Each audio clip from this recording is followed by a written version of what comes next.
7 armored vehicles, 0 shots fired. On April 26, 2026, Africa Corps walked away from Kidal, the crown jewel of Russia's entire African strategy, and handed it to the very enemy they were deployed to defeat. This video is what they hoped you would never connect. What sources with direct knowledge of the withdrawal now confirm is something far more damaging than a battlefield setback. Africa Corps did not lose Kidal in combat. They negotiated a quiet exit, a private arrangement with the armed factions they were paid to eliminate. They agreed to leave. They agreed to abandon the entire north of Mali, and the full picture did not reach Bamako until it was already over. Kidal was the proof. The flagship moment that justified the continental realignment. France expelled, Russia invited, sovereignty reclaimed. Records indicate that narrative was sold to 160 million people across the Sahel as a permanent shift. It lasted 2 years and 7 months. When it ended, it did not just end a military deployment. It ended the foundational premise that any external security architecture can deliver what the Sahel actually needs. And in Ouagadougou, Ibrahim Traoré had already read this coming and made a decision the rest of the continent is only now beginning to understand. April 25, 2026. The largest coordinated offensive in Mali since 2012 began before dawn. Not one target, not two. 8 simultaneous strikes: Kidal, Gao-Bourem, the capital Bamako itself, the Kati military base 20 kilometers outside the city, Sévaré-Senou, Mopti-Nim, and the Azawad Liberation Front hit all of them at once. The ALF, founded November 30th, 2024, led by Al-Gabas Agintala, had spent 18 months preparing what no external intelligence service predicted with precision. Sources confirm the scale of the coordination caught even well-positioned observers off guard. Within 36 hours, Mali's security architecture at the top began to fracture.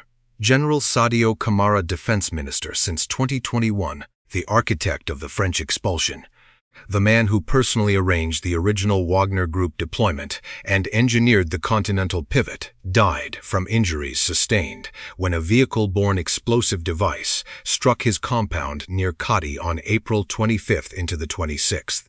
Intelligence Chief Modibo Kone was wounded in the same coordinated wave. Camara was not simply a minister. Records indicate he was considered the most likely future leader of Mali, the consolidating figure behind the entire external security guarantee framework that had replaced French presence with Russian presence. He was eliminated in the first wave. That is not coincidence. That is a sequencing decision. April 26th, Africa Corps abandoned Kidal. No battle, no last stand. Sources with direct knowledge confirm there was 0 documented combat resistance at the point of withdrawal. They left behind at least 7 mine-resistant armored vehicles on the tarmac at Kidal airport, vehicles now in rebel hands. 7.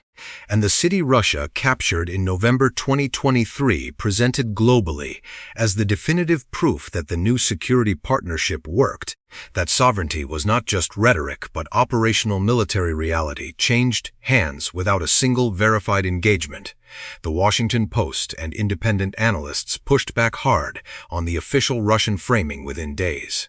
Maximum 2 sentences on that, because the framing matters less than what happened next. May 1st, Tessalit abandoned. Approximately May 6th, Aguelhawk abandoned. Before the offensive began, what officials won't say publicly is that roughly 100 Africa Corps personnel and 400 Malian armed forces, soldiers, were stationed in Aguelhawk alone. 500 people, gone in under 2 weeks. Not overrun sources confirm Africa Corps negotiated a quiet arrangement with the rebel coalition, specifically to avoid direct confrontation. They agreed to leave. A tactical exit by arrangement, not a military defeat. The external security guarantee framework, the structure that sold itself across 160 million people in the Sahel as the permanent alternative to French hegemony, withdrew from 3 strategic northern positions in 10 days without firing to defend them. Now consider the AES Joint Defense Force. The alliance of Sahel states announced at the Temi Summit in late 2025 that their unified rapid response capacity stood at 15,000 declared troops. Mali was under the most severe simultaneous attack it had faced in 14 years. Bamako itself was targeted. A sitting defense minister died. Troops deployed from AES partners to support Mali during this crisis. 0. Not delayed. Not en route. 0.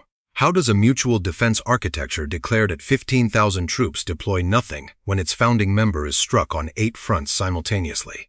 Behind closed doors. The answer runs through a calculation that has nothing to do with logistics and everything to do with what each capital Ouagadougou, Niamey, N'Djamena privately assessed as the real risk of committing forces into Mali's deteriorating north. Documents suggest those internal assessments were completed before the offensive even ended. Russia's official channels described the outcome as Africa Corps units conducting a timely intervention that prevented a Syrian-style collapse. Independent analysts disputed that framing directly. The Washington Post reported the characterization with visible skepticism. But what Russia's official channels reported, and what actually happened on the ground in those 72 hours, those are two completely different stories. According to equipment inventories recovered on site, Russia left 7 mine-resistant armored vehicles on the Kidal tarmac. They did not destroy them. The rebels now have Russia's own combat hardware. But what Ibrahim Traoré did on April 28, exactly 3 days after Kidal fell, is the part of this story that no Western outlet has connected to what you just heard. And the document that drove that decision. It has never been published anywhere outside of Ouagadougou. To understand why those 7 mine-resistant vehicles were left on the tarmac, why Africa Corps agreed to a quiet exit, rather than fire a single round in defense of the position they had celebrated for 2 years, you have to go back to the original transaction, not the propaganda version, the actual structure of the deal. France's Operation Barkhane ran for 13 years. Official French military expenditure exceeded 50 billion francs before the final withdrawal. 13 years and 50 billion francs, and the territory was still losing ground. The armed factions were still mobile. The north was still ungoverned. By 2021, Mali's transitional government, under Assimi Goïta, needed a replacement narrative, something that carried enough weight to justify the break with Paris. Russia offered that narrative. Combat boots on the ground, no human rights conditions attached, no press freedom requirements, no lectures from Brussels, no conditionality language from the IMF. What Moscow asked for in return was access mining concessions in western Mali, gold procurement routes integrated into parallel financial networks, and formal alignment with Moscow's positions in multilateral forums. The External Security Guarantee Framework does not offer security as a grant. It offers leverage dressed as partnership, and one man made that arrangement happen. Sadio Camara was not simply Mali's defense minister. Records indicate he was the primary architect of the Russia deployment, personally negotiating the original Wagner Group contract, coordinating logistics, and publicly defending every stage of the pivot, when French officials accused Bamako of violating standing partnership agreements. When Paris accused Mali of bad faith, Camara was the man who told France to leave. His political credibility had become structurally inseparable from Russia's continued presence. If Africa Corps failed in Mali, Camara failed. They were the same story. He died on April 25th, in the opening hours of the northern offensive. The person most invested in making the Russia model work was gone before Kidal fell. Then came November 2023. That date matters. After a 9-month siege, Wagner already rebranding into Africa Corps captured Kidal from Tuareg rebel control. The junta announced it on every state channel simultaneously. This was the proof of concept. France had operated in the Sahel for over a decade and never taken Kidal. Russia delivered it in under a year. The narrative was locked. The new partnership had achieved what the old one never could. According to reporting from that period, the Kidal capture was embedded directly into recruitment messaging, diplomatic communications, and public justification for continued alignment. It became the cornerstone of the framework's legitimacy. Here is the number that should have terminated that narrative before the offensive began. Africa Corps had approximately 2,000 to 2,500 total personnel across all of Mali. The Kidal region, a territory larger than the Federal Republic of Germany, was held by roughly 100 of them. 100 personnel, holding a geography of that scale, against armed factions that had been operating in the terrain for decades. No external force with that footprint can guarantee territorial integrity for a country of this geography and threat complexity. The promise was structurally impossible to keep before a single shot was fired in May 2026. The mathematics made it a liability, not a guarantee. What officials won't say publicly is that the arrangement was always built on different logic. The external security guarantee framework was not designed to hold territory permanently. It was designed to hold leverage over Bamako, over the political class, over the resource routes that financed the arrangement from the Moscow end. Territorial security was the product being sold. Control was the product being kept. Documents suggest this calculation was understood inside the framework's own operational planning as early as mid-2024. The footprint was never scaled to match the threat. The promise was made at a size that served the political narrative. The deployment stayed at a size that served the transaction. 7 vehicles on the Kidal tarmac. 0 ACE troops deployed when Mali was struck on 8 fronts simultaneously. An exit by arrangement, not defeat. The math was always there. And the man who had been watching these numbers for months, who had seen this calculation long before Kidal fell, had already made his move. The AES Joint Defense Force was declared at 15,000 troops in late 2025. When Mali was struck on 8 fronts simultaneously, the number deployed in direct response: 0. But the real story is not the numbers. It is what the silence tells you about who is actually writing the new rules of Sahel security going forward, because 2 AES capitals were already having a conversation about what comes after this.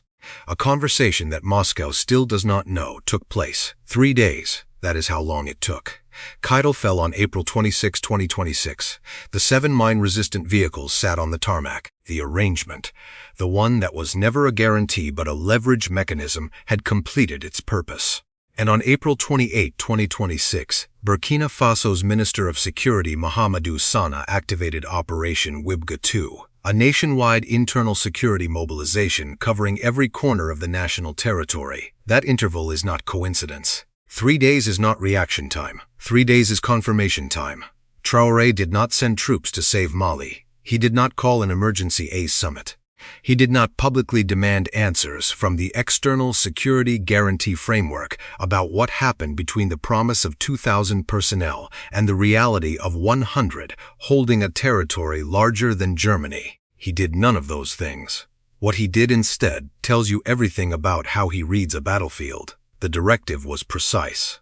Populations were instructed to report suspicious behavior to security services, unusual purchases of food or explosive materials, strangers occupying residences, hotels refusing guests without explanation. 4 hotlines activated around the clock: 16, 17, 199, 1010. Early seizures from the operation included drug trafficking networks with assets valued at over 2 million CFA francs. Internal security infrastructure, moving at speed, before the regional narrative had even settled on what to call what happened in Kidal. Here is the question you need to sit with for a moment.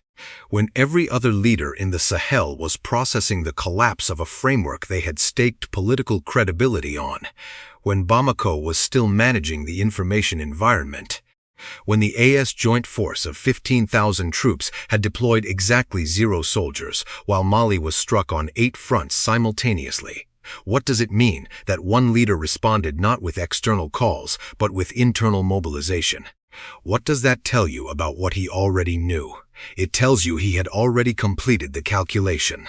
The architects of the external dependency model built their entire credibility on a single premise: that foreign forces could hold what domestic institutions could not. Sadio Kamara, the man most responsible for engineering Mali's Russia pivot, died on April 25, 2026, 1 day before Kidal fell. The 7 vehicles are in rebel hands. The framework that Kamara spent years constructing, the one that required Mali to outsource its territorial logic to an external provider, collapsed inside 72 hours of his passing. Traoré watched this sequence and drew the only conclusion available to a leader who reads structure rather than narrative. The model fails. Do not repeat it. That is what Wibga 2 is. Not a policy, a doctrine signal. The fact that you are still watching, that you followed this story past the moment where most audiences check out, Past the forensic mathematics of deployment ratios and structural guarantees and negotiated exits means you already understand something that most governments in this region are only beginning to admit. External security frameworks do not fail because of bad execution. They fail because the incentive structure was never aligned with the client's survival. Traoré understood this before most analysts had the vocabulary to name it. Sources tracking Burkina Faso's internal communications in the weeks following the Kidal collapse indicate that no formal request for emergency consultation was submitted by Ouagadougou to either the AES Joint Command or to any representative of the External Security Guarantee Framework. Records indicate the mobilization order was prepared in advance of the final Kidal outcome initiated from internal security planning channels, not as a crisis response but as a standing contingency that was simply activated when the confirmation arrived. That distinction matters more than it sounds. A crisis response means you were surprised. A standing contingency means you had already modeled the scenario and decided in advance what your move would be.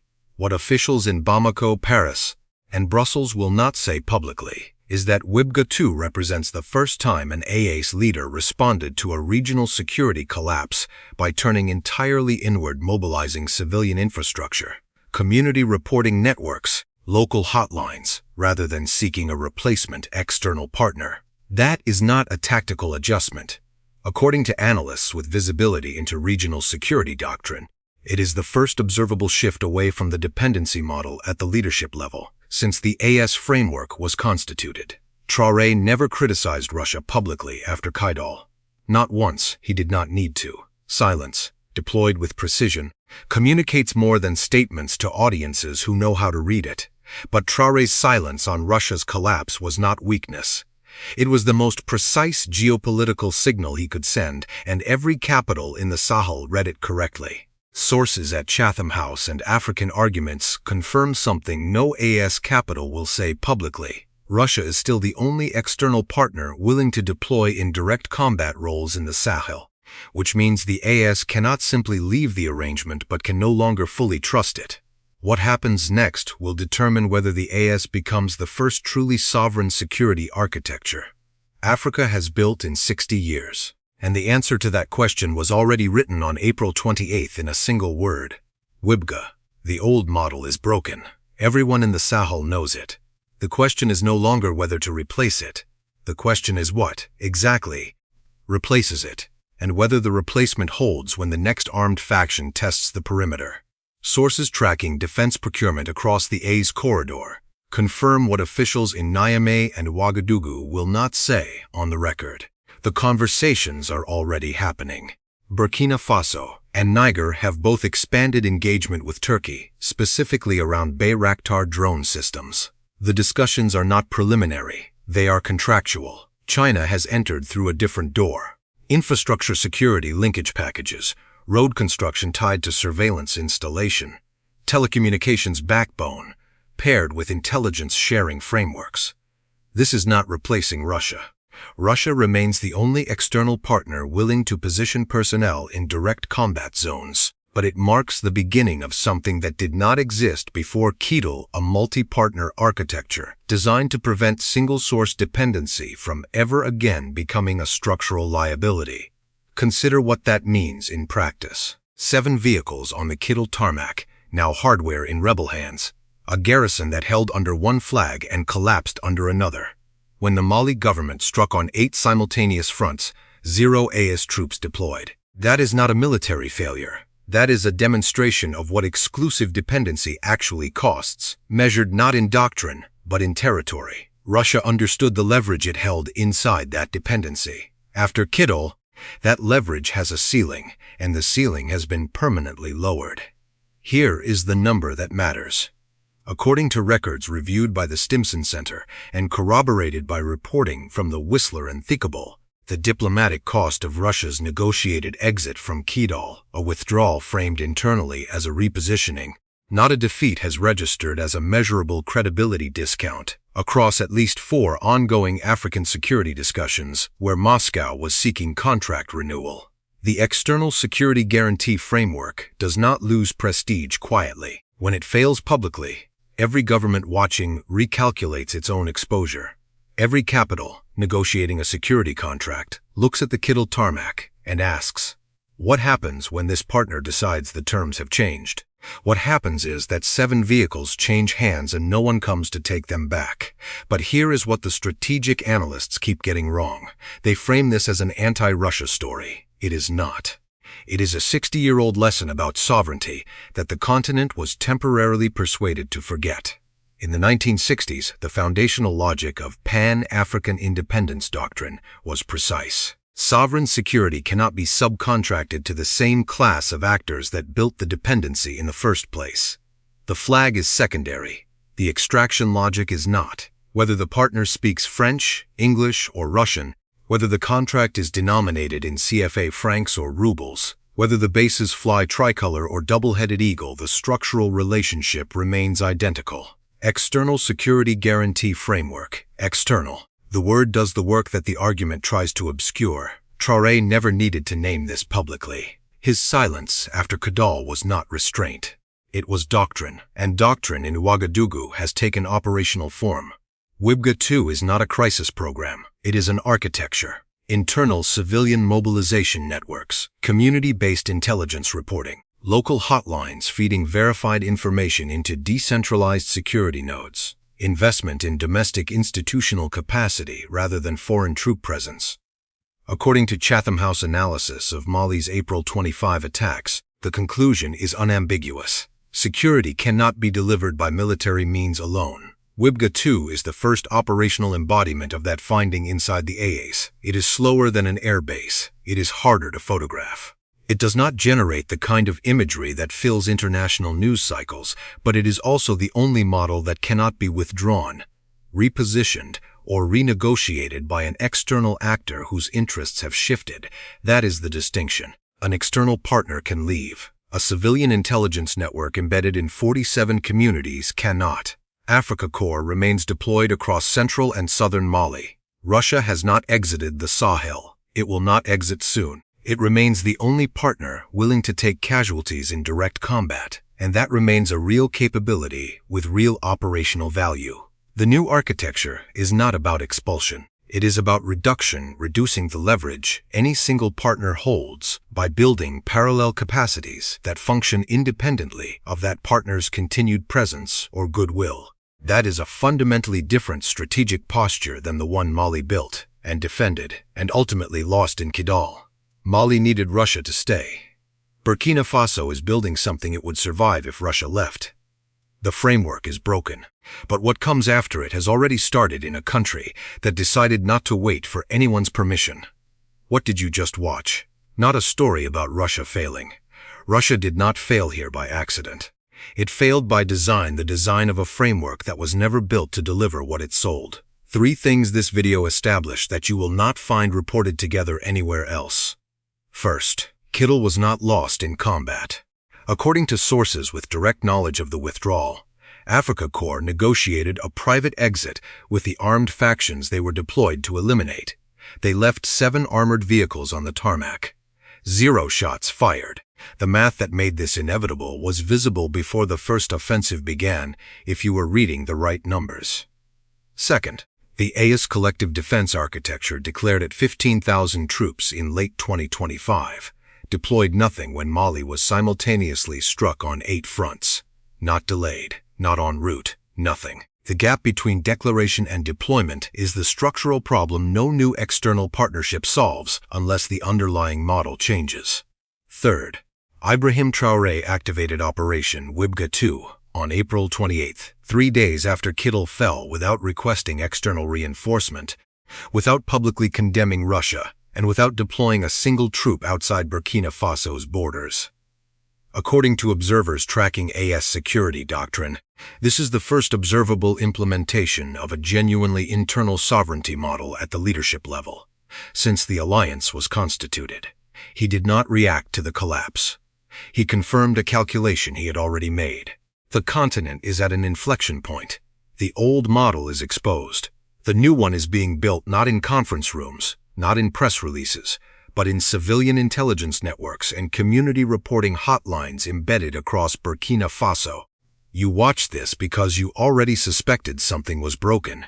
Now you have the documentation to name it precisely. If this shifted something in how you see what is actually happening in the Sahel, not the coverage of it, but the architecture underneath, drop the math, your country, and one thing your government has consistently gotten wrong about who actually secures African sovereignty in the comments. Let's see who has been paying attention. If someone in your network is still operating on the old narrative that foreign security partnerships are the path to genuine sovereignty, share this video, not as an argument, as a document. Like if you want more of this, the algorithm does not surface what Western audiences are not meant to find. You change that coming up. The economic extraction model that kept West African governments dependent before the first foreign soldier ever arrived. That story has been buried longer than this one. Watch it next.